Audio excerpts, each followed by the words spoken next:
oo hadaad ku doodaso Ingiriis baa dhul lahaad Ingiriis ku dhulkoodan buu wada haystay qodobkan xuduudda Ingiriis ay ku doodaan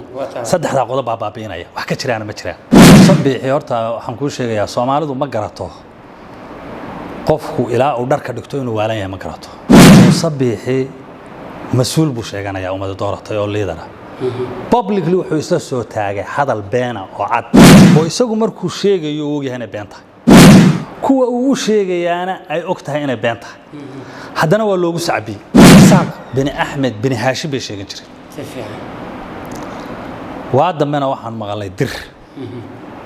hadeerna irir baan maqlaynaa nin professor oo Mareykanka professorka bari macallin nooha ayaa North American leeyahay Mareykan ma baa wuxuu dhayiri dadkan madow ee Mareykanka jooga waagi hore Nigeria la oran jiray way diideen anaga Nigerna lama yiraahdo maxaa leedin yiraahdaa Black American baa una beeray waayahay baa leeyahay Black American baa loogu yeeray sidii Black American loogu yeeray yey markii dambe diideen haddana waxay yiraahdeen maxaa le Black is another noun bay yiraahdeen Black is adjective Black ma aha magac noun ma aha markaana loogu waa sifo haye maxaa leedin ku yeeray Afro American bay yiraahdeen nin professor ah wuxuu yiri anu waxaan garanay waxa dambe noo sheegan doonaan inay yihiin anagu maalin walba waxay noo sheegtaan baan ugu yeernaa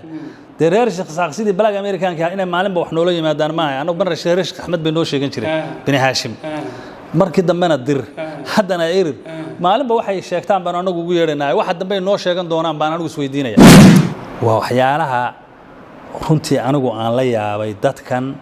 مسؤوليين Soomaaliland sheeganaya balchaanis baa la siiyay war dadka inuu wax yar oo ixtiraama ilaa person dignity baa dadku leeyahay war sharaftoodii cirdigooda ku tubanino war hooyo ilmaheedii milcaamad ku maqan yahay baabuur la saaro la raaf war xagee la jooga maxaad u mudaharaad kartaan baa dad lagu laayay sidee u mudaharaad kartaa sidee baad u hadli kartaan oo dhibtan ugu socotaa uga hadli kartaan baa lagu laayay dumar iyo carruur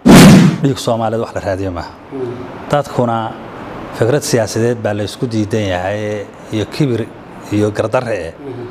dadku waa dad wada dhashay ilaa muddo 3 bilood almost the face baan iska jiray xabad baa marfac baan ugu gurigayga 2 jeer buu ku dhacay twice waan hayaa calaamadihii bujirey 2 jeer buu guriga ku dhacay habeena kama bixin ku dalka Saalax Jaamac habeen khudbad jeediyay wuxuu ku eedeeyay simada dhaqanka iyo dadka siyaasiyiinta ka dambeeyay taasi warkaa taas in horta kelmadda argagixiso hab dhaqan bay leedahay hab dhaqanka ay leedahay kuwa al-shabaab oo koonfur jooga ay leeyihiin iyo kuwa Soomaaliland leeyihiin waa basically waa same waxana la hayaa xogo sirdoon oo dhaba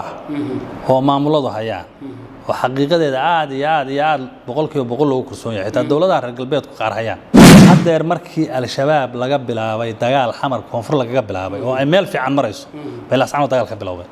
si ay uga jeediyaan focuska halka ah oo dawladda federaalku shaqadeeda u qabsan karo weydo anigu irirka sida aan u haysto irir laba nin baa sameeyay labadana dhintay دوري اللي حدن كي حاج محمد إبراهيم عقالي وواحد سميه يا علي جمعالي ورير هيرانها مركز دبنا حزب سياسي وضد الستي والله يرادو الصومالي ناشنال كونغرس رير سي halgan baa socda halgan kuna wax ka xanuun badan meel fiican bayna maraysa maanta maalin ay ka fiican tahay ma jirto buushuna we have seen the end of the tunnel light waa noo muuqda jirkii la hayaa jirinka kama qoslo nin walaalkii la isugu tagaya adeer ma daawanayo because isaga ku xigaya ibaaxu nin galay iyo nin galaday labadaba uu ogyahay dawladda federaalka inay fahamtay baan u maleynayaa message ka